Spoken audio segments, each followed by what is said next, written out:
Now we're live. Okay, perfect. Thank you for your patience, everybody. We had some tech issues. I think we're good to go. Yep. Hello, everybody.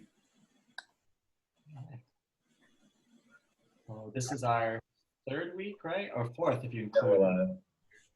Okay, perfect.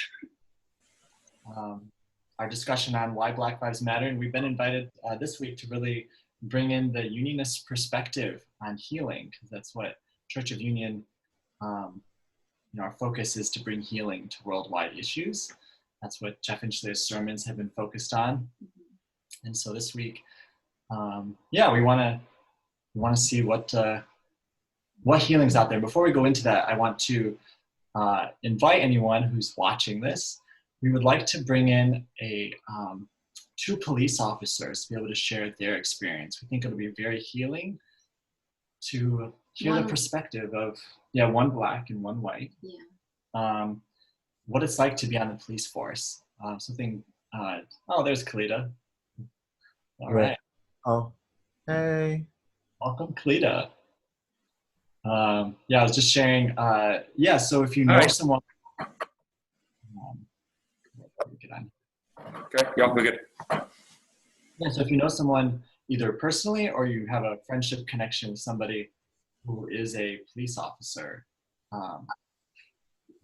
Jeff and Shaleia have talked about being able to get all sides of a story really helps deepen understanding, right?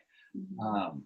Just like we're doing in this dialogue, if you're a white person, you might not know what it's like as a Black person growing up in a certain part of the world. And a Black person, what it's like to be a white person. So hearing all perspectives is very healing. And so with the issue of police, we want to bring in two police officers to help us see what that's like, because we know that's not an easy job to have to protect your local environment. And what do they face every day? So if you know somebody, please reach out to us, and we'd like to go deeper with our healing and inviting that voice in. So, yeah. Perfect, yeah. So with that said, we want to focus this conversation on healing through a Unionist perspective. All of us are members of the Church of Union and been learning what that means. And actually, I kind of wanted to invite Yoreen, because Yoreen wrote a really powerful blog. I don't know if you want to start us with that. Healing Racism from the Inside Out. Yeah. It's on twinflamesuniverse.com.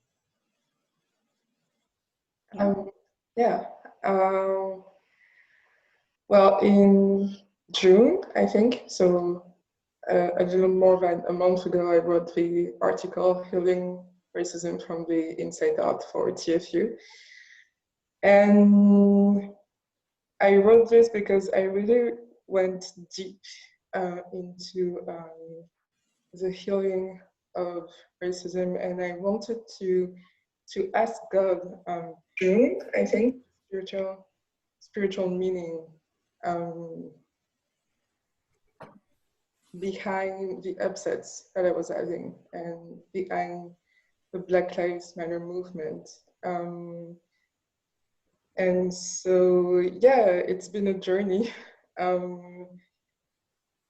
Well, from my personal experience, I can say that it's helped me deepen my communication with God, because I would ask Him what was the meaning of everything that I was seeing. The protests, the anger that I was seeing, that I was feeling sometimes as well, the trauma that was coming up.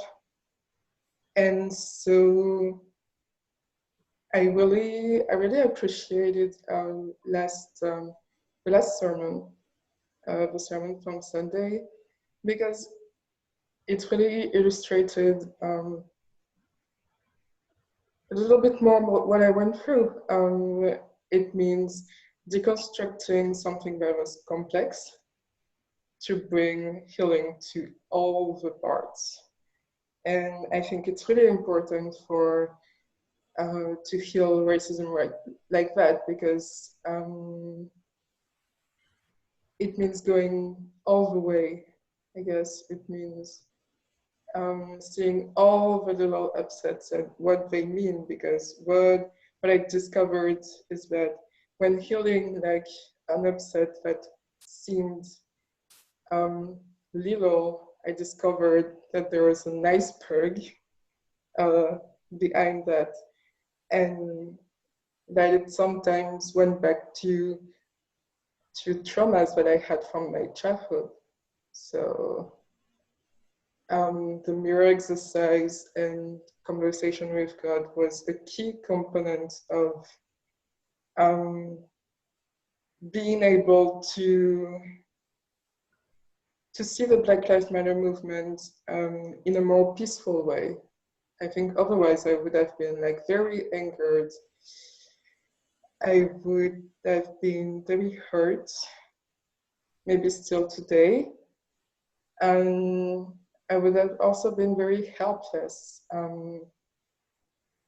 because I would have felt that I didn't have any solutions to helping my community and other Black communities over the world to heal this.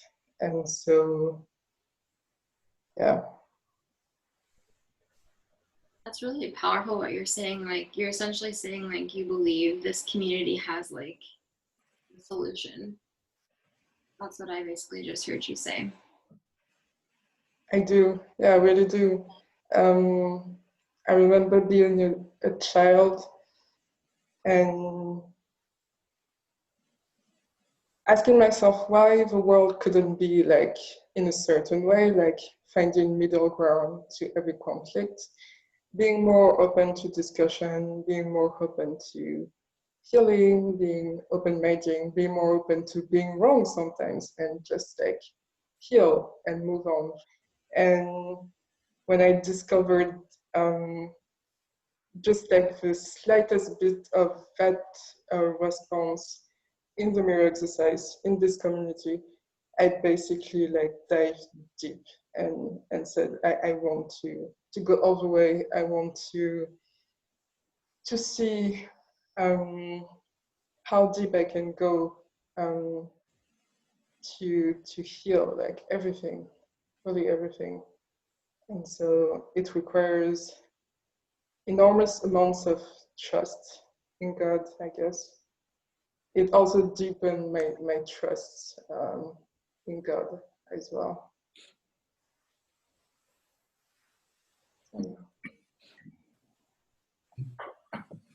I don't know, are you guys, did you get it grounded? How did you experience the beginning of the BLM movement? How did you heal? What did you feel at that moment? What do you mean the beginning of the BLM movement? This movement has been going on for about 7 years now. Yeah, I mean the blow up I mean, of international?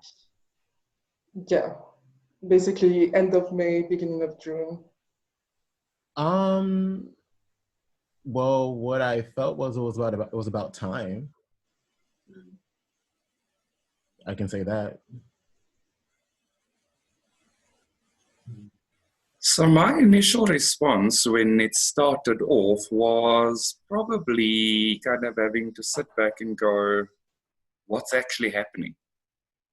Because yes, you know, as Deji says, it's been carrying on for quite a while, but again, you kind of need to take the step back and look at it from the perspective of right now, what's happening and how do I feel about it? And honestly, part of being part of this conversation is that it's still a continuous healing process.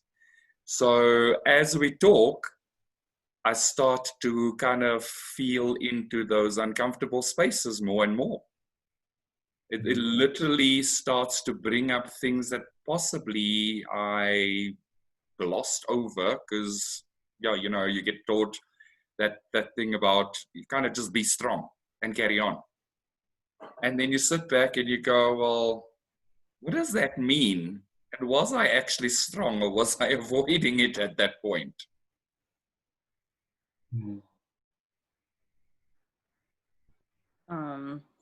To answer your question, Doreen, hi everybody. So this is like the second wave of Black Lives Matter in terms of like an awakening, if you will. And so probably like back in, I want to say 2015, 2016, maybe somewhere around there, there was just a real uproar of Black Lives Matter. And for me, that's when I kind of got very in tune. And so I remember distinctly Trayvon Martin passing away. And that was specifically that was particularly because I lived in Florida, or I was from Florida, or I am from Florida, and that happened in Florida. And so as much as I didn't want to think that my state could do a thing, it did do a thing. And so Trayvon Martin is like the catapult, if you will, of the Black Lives Matter movement. And then about 2014, I will say 2015, 2016, 2015, 16, 17, somewhere around there, another wave came about whereby there was more like protests and outrage. And for me, that's where I recognized that, so like Trayvon was this awakening in myself of like, whoa, this is like a thing happening. And then around that time was an awakening of like, oh, this is a thing happening, and like people around me are not responding. And in that time, people around me was the church, and particularly like the white church, right? And so that stirred up something in me, and that catapulted me to start an organization. But I think this wave, and I think all that time has been people working within the Black community to bring awareness, to galvanize, and to organize. And I think this past time period has brought people from all walks of life to galvanize, to organize in a way that we have not seen in our history, like to date. And so, one, it gives me hope. It's a beautiful thing to see. And I hope it just continues to grow momentum.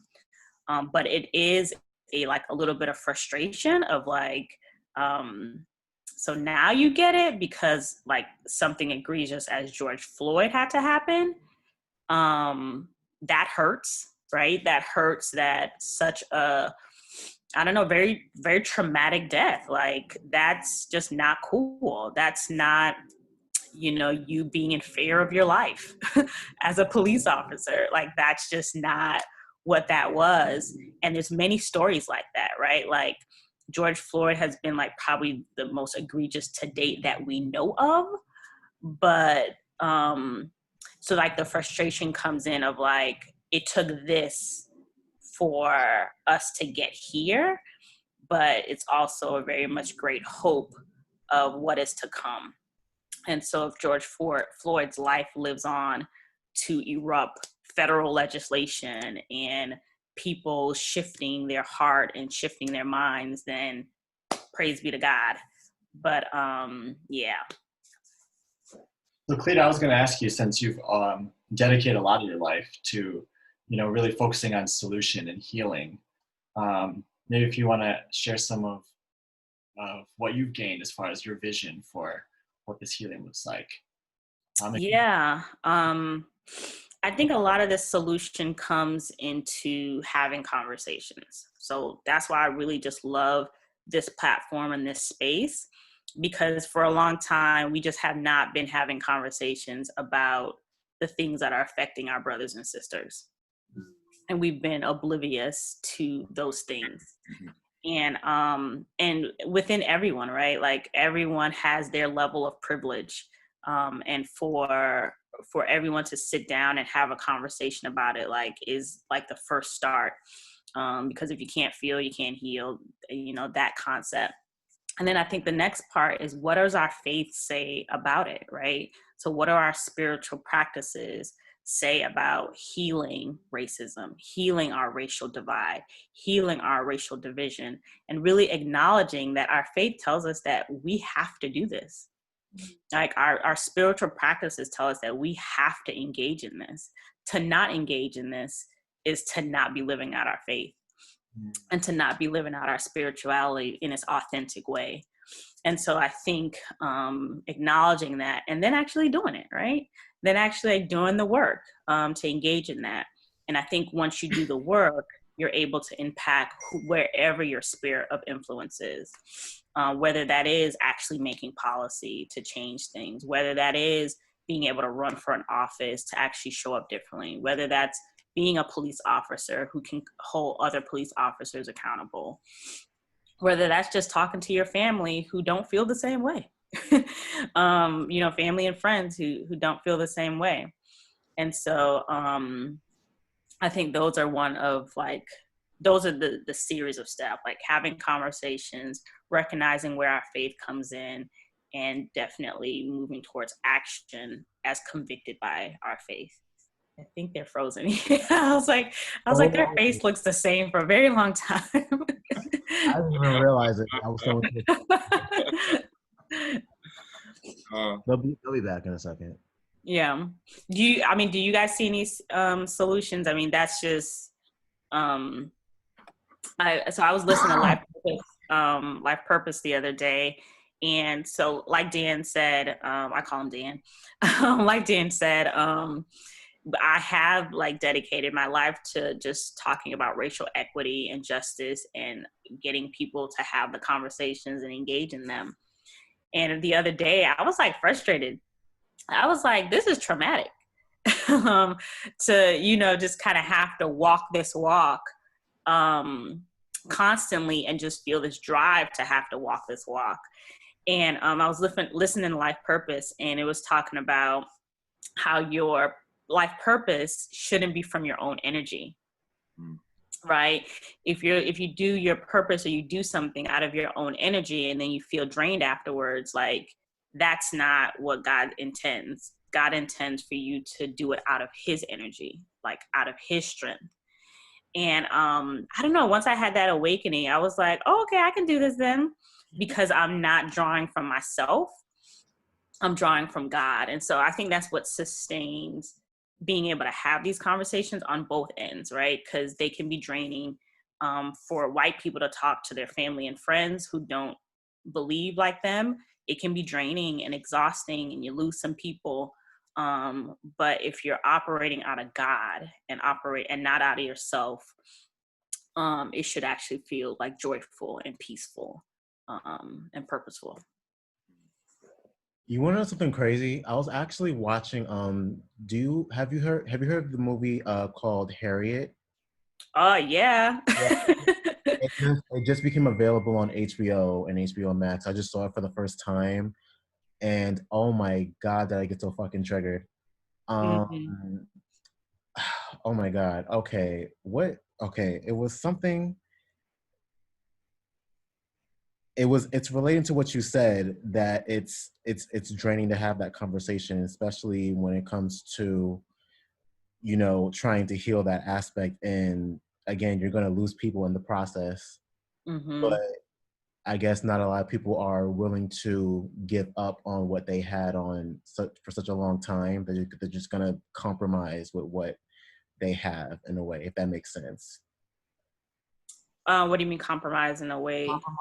Compromising in a sense of letting it be okay to see in the way that they see things. Just because that's their family or that's their best friend. Like, oh, they don't mean it like that. Yeah. Yeah. That's what got me triggered. I'm trying to figure out how that connects to Harriet, though. Oh, because have you seen the movie? Have you seen the whole thing? Yeah. Harriet's like you talking about the movie about Harriet Tubman, right? Yeah, that came out last year. Well, was it this year? Was it last year or this year? This year's a blur, but I think it was last year. No, the one with Vanessa Bell Calloway. It was last year. Yeah. It was the scene where it wasn't really a scene. It was like the story plot of where I think it was her father, and how they were so willing to just tolerate the way things were going, and Harriet was so sorry. And Harriet was so driven to actually make change, Mm, and no one actually believed that she would do it. mm. That Like and even her family. yeah, and she did everything by herself, and it was just like a miracle in a way. Mm-hmm. But that's where I want to go into the relation with, because there are some people who are not willing to take that leap and actually go for that healing and just let everyone sit in their comfort, which is just not the best way of thinking. Mm-hmm. That's what I mean. I think it's because they think it's exhausting. They're like, Yeah. aren't, right? And I was that way too, because it used to exhaust me to be like the only representative of my minority and be the only one talking about it in a debate from my perspective. And then I realized, like, I really like what Khalida said, that basically today I realized that I never do anything, like, I never forced myself to do anything. And actually, God brings every momentum to me. And I've never been talking so much about racism with other people and people that are actually willing to listen. And it's because, like, A, there's the healing process, and B, it's because I don't force it. I just say that I choose to go with God's flow today, and it almost always ends up in like really deep discussions and really deep healing. So yeah, basically what Kelly just said, like it comes from God, and the moment people are gonna realize that it's not that exhausting and they're not like swimming against current, it's gonna be way easier for everyone to open up the discussion even more. Yeah. And another thing about the Harriet movie that I wanted to point out is that no one really believed that Harriet could speak to God while she would go into her little spells and stuff and faint in the middle of nowhere. But I mean, she did it. She brought the slaves to freedom to Philadelphia. She did it all by herself. Yeah, I mean, I like the movie Harriet. So as we talk about like resources and things to learn from, Harriet's a good movie to watch. Yeah, it has just a lot of spiritual connotations, and I like really resonated with Harriet. I was like, I feel you, Harriet, like because you're just like, why would you do that, right? Like, why would you do that? And it's like, God's leading me. And so yeah, maybe like in relation to your previous question. So you didn't hear the part where Irene was talking about post on TFU around how she also looked at healing racism and just kind of healing that space within herself. And then you brought it up, and like your process is so perfectly mirrored, going through it with God's energy. Right. So and that's and I think that's the nice thing, and possibly the resolution that we have as a team in unionism is using God's energy to propel this conversation forward. Because the one thing that we do want to do is we want it to be as inclusive as possible, but we also don't want it to drain us to the point where we feel depleted from having the conversation or even leading the community through the conversation. So I like that the perspective is greatly matched and greatly replicated and greatly supported just from kind of your personal experience, plus the kind of support and the jointness of us going through it as a unionist team. Mm-hmm. With God, yeah. With God, yes. I mean, the Church of Union. I like to be real explicit sometimes. Yeah. That's good. Oh. And I didn't even realize there is actually a parallel between my story and the movie, because at that time, people were asking me if I wanted to go to the protests, and I didn't want to go. At the core of myself, I didn't really didn't want to go. I even fell sick one day because I almost went, and then God was like, nope, you're gonna heal this from your house. And yeah, basically people were like she's crazy or she's not doing anything. But actually I was doing anything, and I felt even more powerful to speak up about it after I healed, and while everyone was feeling drained and taking breaks from social media, I was like, oh yeah, I'm good, you know. So it's quite funny, like people will see you as crazy, but it's the way they're doing it with God. Yeah. Did you ever make it out to any protest though? I didn't, not this time. No. Oh. It didn't like last long in France. Oh, again? Gee. They're doing the that's so funny. I think they got a lot to heal or something. Yeah. That's so funny because I was actually, it was like the perfect time to kind of get Daniel to introduce some of the principles that we want to introduce into the conversation as the Church of Union having the conversation. So I thought it was like the perfect segue, and then it was like, okay, no. that is not the perfect segue, God said. No, it's like, yeah. And I think one of the things that I think is valuable for us is also, again, going back to the space of kind of understanding the value of our contribution through God's energy in this conversation. Because I do feel like sometimes I really feel energized having this conversation, but prior to the conversation, I almost have this layer of anxiety that kind of sometimes pops up, that I kind of need to go, well, why are you feeling anxious now? You know, because I think that for me there's a little bit of a grounding process prior to having the live conversation. And so I always take myself just that little bit of time to go, well, buddy, ground yourself, relax into feeling where God wants the conversation to go, as opposed to where you want the conversation to go. Yeah. God always prevails. God always prevails, yeah. And and the nice thing is that that there is fun in the conversation.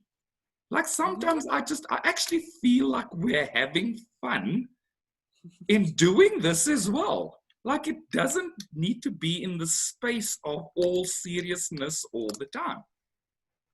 Just to let it be. That's generally sometimes why people avoid it, because it can become a heavy topic. Well, I think, to be fair, it's not like super fun. Right. I agree. Yeah, I think that people, just think about us when we're dealing with like our side upsets that are not racial, if that makes sense.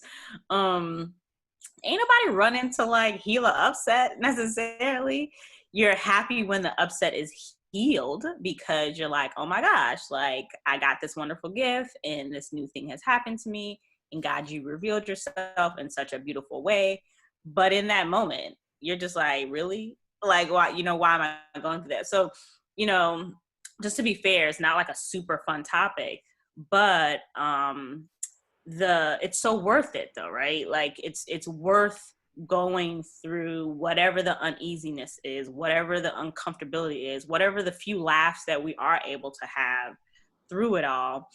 Sometimes laughing to prevent you from crying, but whatever that may be, it's worth it, because it uplifts us as a humanity. It uplifts us individually, and it draws us closer to God. Like, God dwells in unity, and it pleases God nothing less than for us to be unified in our ways of being, in our ways of thinking, and how we treat one another. And so, yeah. Absolutely. So Lisi's going to join in on the conversation. So I'm just actually sending her the meeting room. Okay. Yeah. Just So please, waiting for her. please don't think I'm ignoring you and being rude. I'm just trying to send her the link quickly. Is there any comments in the chat or anything like that? Yeah, there's actually a comment from her saying like, what would life be like for this to be healed? Oh, What is this? What is this? I guess like racism, a life without racism, I guess. Maybe she can expand on. yeah. Wait for her to come in and see what she actually. Yeah. Because we went. It was like it was a really like complex conversation. We were from this place to that place. We went all over the place. There we go. Daniel and Deanna are back. And I'm just copying and pasting the link for Lisi to join us as well. Yeah. So, yeah, I agree. Like, you know, oh, there she is. Okay, perfect. Cool.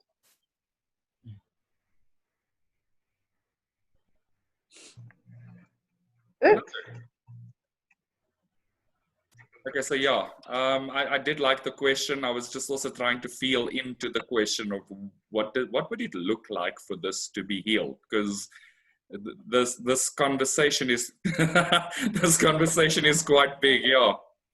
So Lisi, we just read your comment around your question around what would it look like for this to be healed. So we wanted you to kind of maybe just elaborate a little bit on it, and then we'll take the conversation from there. Sure. I just wanted to say thanks for letting me come in when you started talking about fun. I was like, well, that's my cue. I can make a what is this called? Like a photo bomb, but a Zoom bomb, I suppose. Like, A Zoom pop-up, if that makes a sense. Zoom pop-up. I should start singing now. No. Yeah. What I was asking that for is like,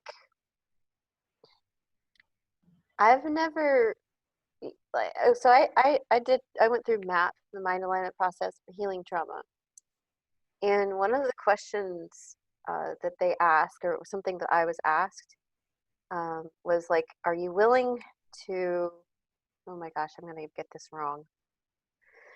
I'm gonna paraphrase here. It's something like, are you willing to let go of the secondary benefits that you were receiving from this trauma that you've been having all your life? And I had never been asked that question, and I never really thought about it. What it meant for me in terms of trauma was like, well, I didn't realize that I was getting something out of holding on to a wound or a pain. I was getting some kind of I was giving myself attention, or it was taking up space in my energy field. Like, it was taking up my emotions, and I needed to do that for a time because I didn't have another solution. So I was just thinking, well, what would life be like if we're, when we become healed, and can we actually envision that happening? Like, same thing with twin flames. Like, can you see that harmonious union is possible? It's a miracle. And is this healing possible? Like, what would your life be like? Are you able to, everybody, right? Like, are we able to envision that? And so that was just my question, like, because we need to heal, but the healing has a goal. So that was just my question that I had about, and it was influenced by my MAP healing.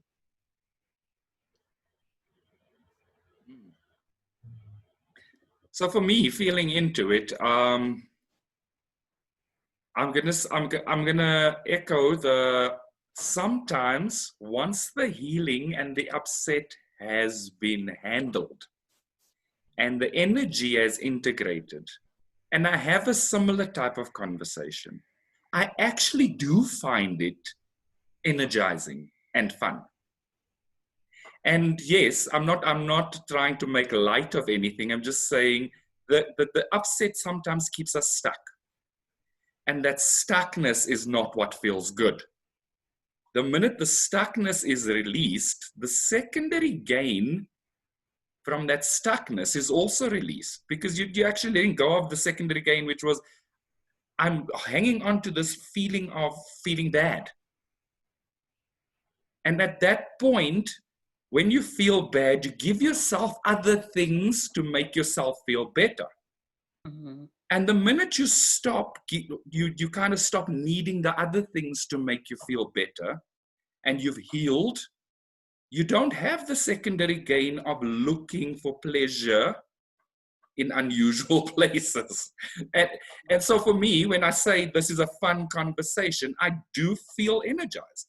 Like sometimes, like as I said, I was like, before the conversation, I have to ground and go, well, actually, what am I feeling right now? But once I've grounded and we start talking, it doesn't feel like such an insurmountable thing anymore. And the minute it doesn't feel insurmountable to me, it starts to feel like they can be fun here.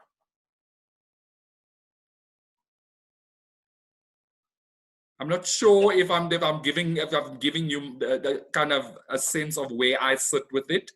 Obviously, there are components of this conversation that are not gonna be fun, but just being part of the conversation and connecting and relating and just understanding that it is so easy to heal. Sometimes that feels like the fun part. Yeah. Well, I feel really connected to you.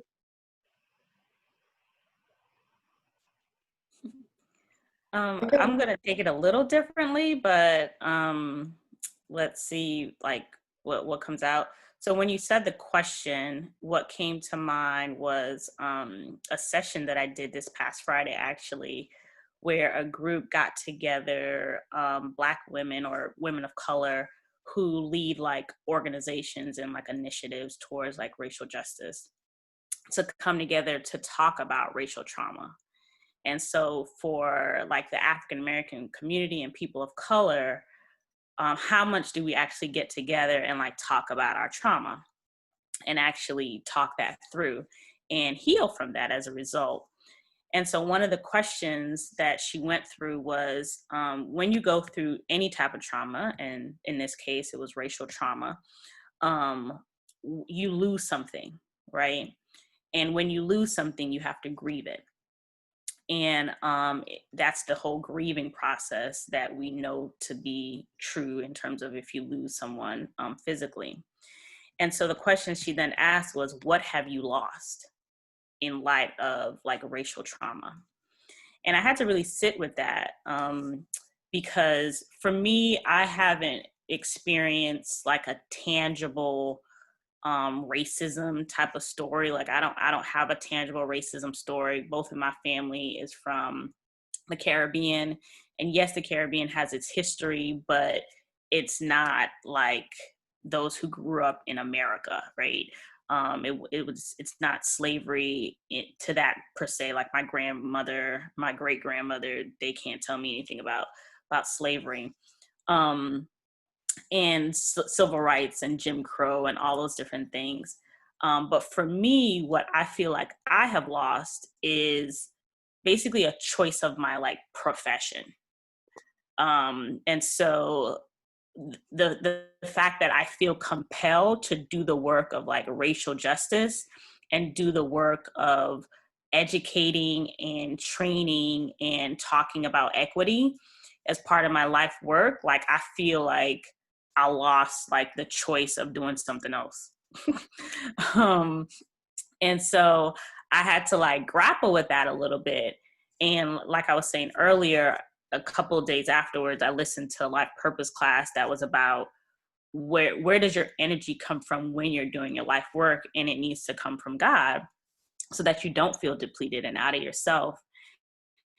And I was like, well, what if God put me on earth to do this work? Like, that is what God put me on earth for. Are you upset at that? Kind of thing. And the answer is no, right? And so my prayer is that my life work, if you will be accomplished in my lifetime. We just had John Lewis pass away at age 80. And so for those who don't know, John Lewis was epic activist, civil rights leader, worked with Dr. Martin Luther King, was young when he started. He has a very history of Bloody Sunday, which is an event that happened on a bridge in Birmingham, fighting for voting rights for African Americans. And his litany goes on, and he was a congressman for several decades. And what I appreciated about just like reminiscing on his life was that he died serving, and he died doing his life work. And he got to see a lot of victories for sure. But he didn't get to see the ultimate victory, right? Like, we're still fighting the good fight. And so I guess my prayer would be that I see what healing looks like in my lifetime. So.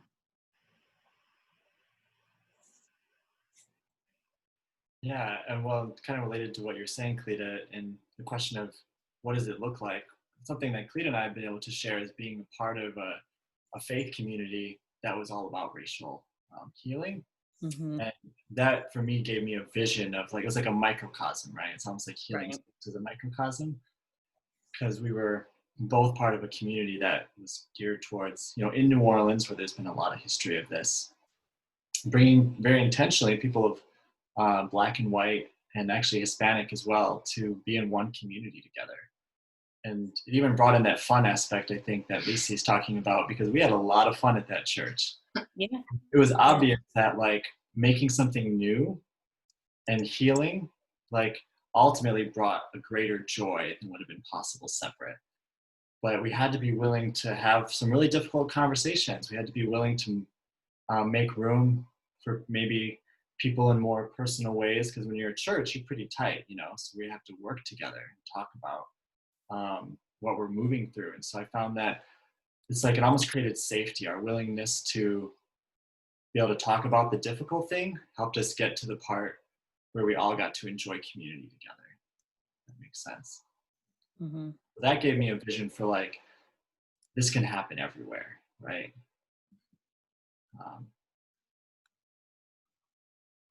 It's actually Granville was talking about fun. Oh, Granville. Just FYI. Gotcha. You just popped in at that. That's kind of been like the theme of the discussion, I feel like today, is like this conversation healing. It's not futile. Like things move forward. Things do change. Yeah. So one of the things that, okay, do you have something related to this? Because I think it would be a good idea to ask Daniel about some of the principles that he highlighted earlier. Oh, yeah. Let Yareen speak. No, yeah, that was very related to Lisa's questions. Basically, I live in the north of France, and so I often find myself in situations where I'm the only Black woman in the environment, whether it be with my friends or at school or in public places at the mall. And so what I realized is that, well, first of all, I had some racist experiences in my city, but when I started to heal them,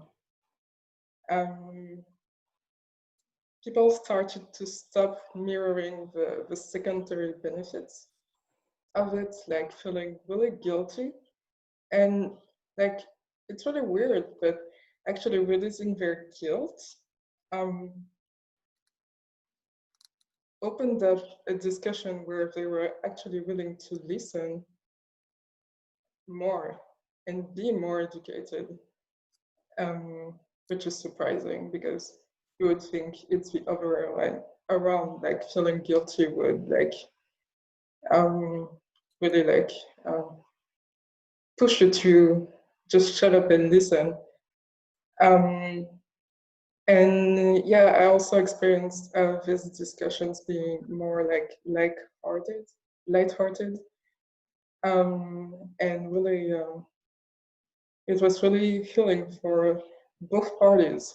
So what I'd say is that in this experiences, I'm experiencing my heaven on earth already coming to me, and that's just amazing. But I'm also experiencing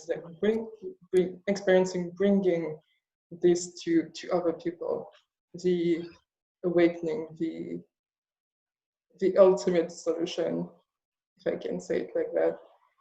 So that's quite powerful to already be seeing like the effects of such healing in my surrounding. And that's what I said in that article too. It's such a big place where it needs healing that basically the results are going to show almost immediately in some cases. And so I'm truly grateful to be experiencing that in my day-to-day life, and to be bringing that, sharing that healing with the world. So yeah. That's very cool. So you did inner work, and then the people that were, if I understand you correctly, like they were acting guilty previously and kind of causing a distance to you, and then you did inner work, and then that opened. Yeah. Okay. Yeah. Basically, yeah. That's cool. Yeah, it's like all the guilt, all the resistance, all the awkwardness kind of dropped, and it felt like there was something expanding in that area. A place where everyone was willing to heal and look at. Yeah.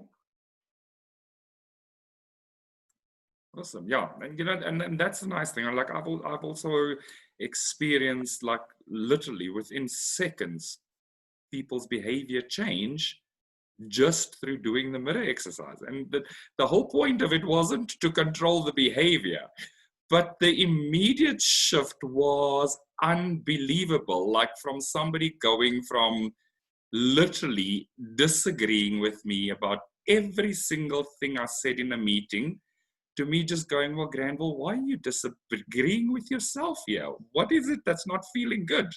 And literally, I promise you, it almost floored me that within seconds, okay, I want to hear your opinion. How can I implement it with my team? What would you recommend I do to ensure that they come on board with this process? I was like, oh my goodness, wow. It was literally seconds. And it was just because I was like, I don't feel like I'm being heard. So why am I not hearing myself? Why am I not accepting that there's value in what I'm saying? And I literally healed that part that didn't feel valued in that space, and the conversation changed like that. That's good. That's good.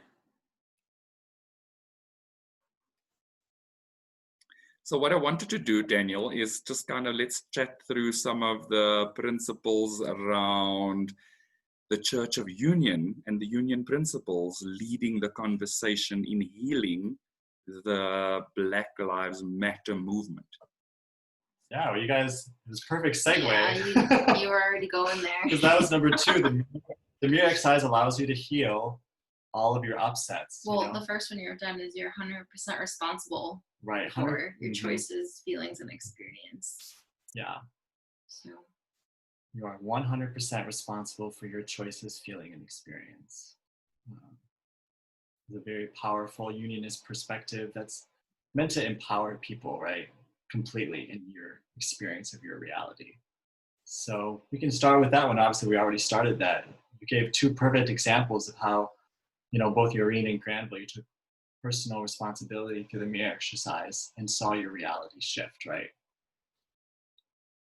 Absolutely. So, yeah. I don't know if anyone else wants to speak more deeply about that, or if that feels complete.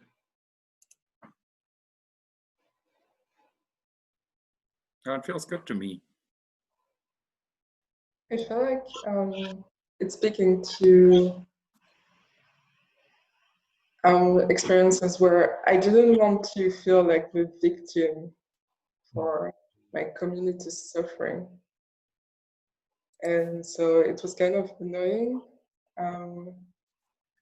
And so it's really good to take the power into my own hands and see that I can do something about that, and that I'm not a victim.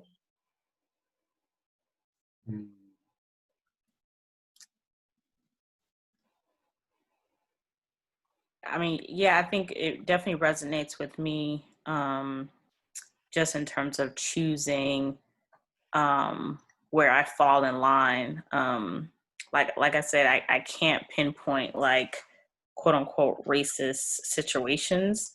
I just know how systems work, and I know how things have landed for folks, and so that's what I connect to. But I believe it's because my identity is in that I'm a child of God, and that I don't take on an inferior way of being, and that I'm at the table, and I'm here because God said I'm here, right? And so I think it's wholeheartedly that choice and that responsibility of how you show up individually, and then working towards the bigger picture of how this all plays in terms of systemic and structural racism and things of that nature. But yes, wholeheartedly, it's that original choice and that responsibility of who I am in this world, and claiming that and being very confident in that.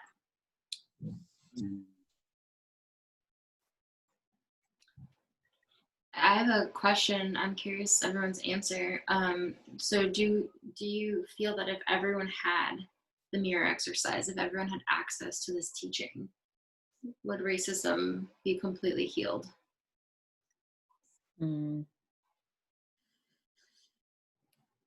Maybe if it was an exception when the world began.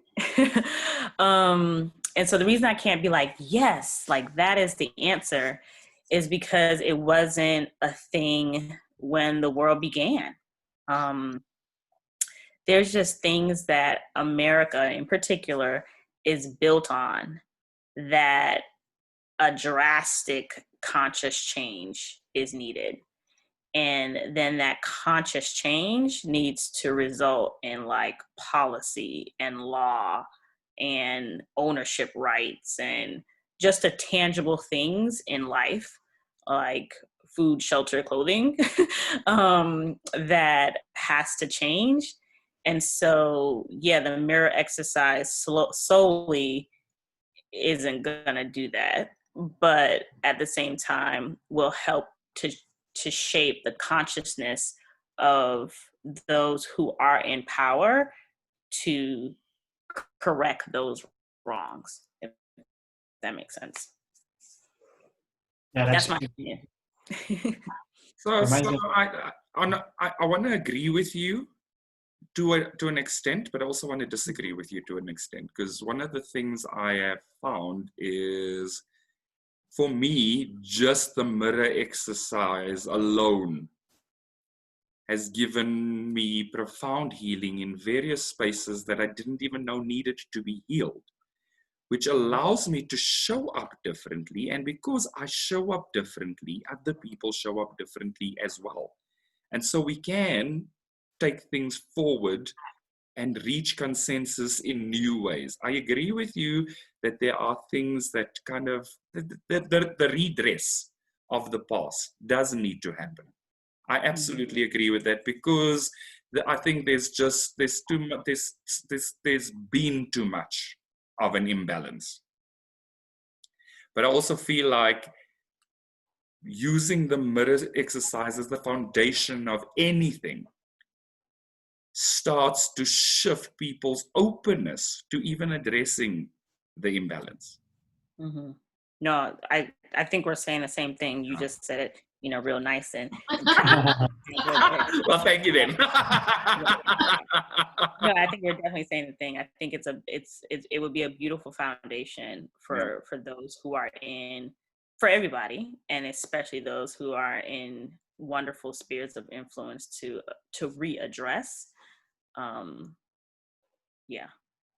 then I think conscious choice and willingness to change is a key component of this, but basically it could be a part or a step of the mirror exercise, like implementing this choice to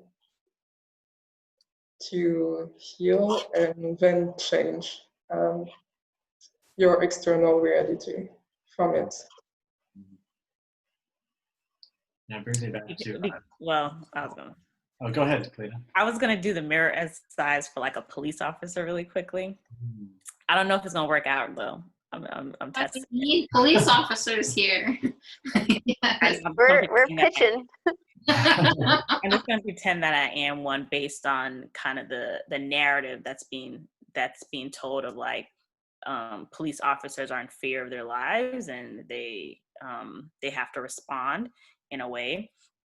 And so if a police officer was in fact in fear of their life, the mirror exercise would say, I am in fear of my own life, right? And where is that true? And then they'll be able to heal that and go through the process. Now, whether they'll be able to do that at that instant moment in time so that healing can occur instead of any other type of result is to be had. But like, I think that would be a solution, right? Because then if you did really do the work, you would see that whatever result that you were trying to, you're not in fact in fear of your life, right? Like, if it's not like a practical situation, which is what we're connecting these incidents to, is like there wasn't a real fear of life, practically speaking. And so, anyways.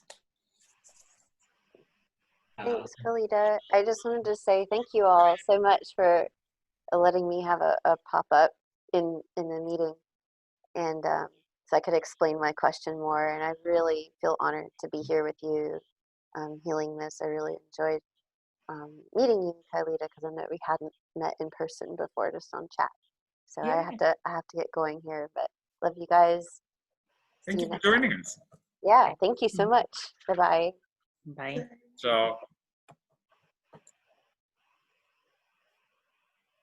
there's a nice segue that we had with Kalita's comment around one of the principles being fear and the illusion of attack is not real.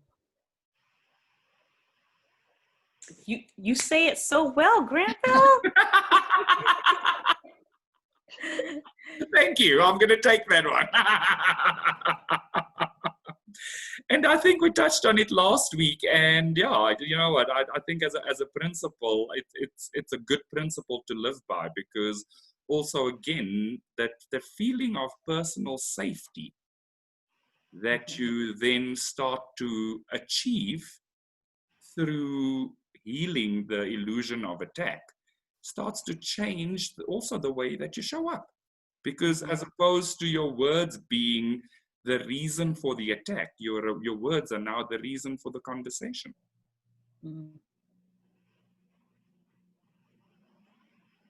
Right. Cool. Anybody else?